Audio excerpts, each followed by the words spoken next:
No matter what form of a quadratic you are given, you can determine different key features of its graph. You can compare the maximum of a quadratic graph and the maximum of a quadratic equation.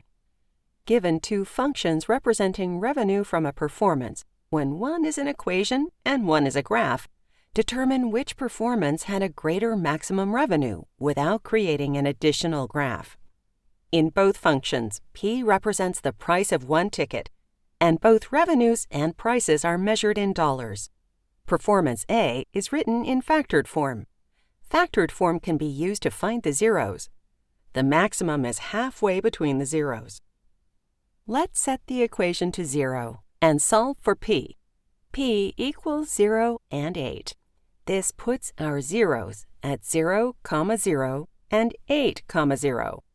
The maximum will occur halfway between them, which means P equals 4. When we substitute 4 into the equation, we calculate the maximum to be 1,200. Performance B is given as a graph, so the maximum is visible. The highest point on the graph is at 3, 900. Comparing the maximums of the two performances shows us that performance A has the greater maximum.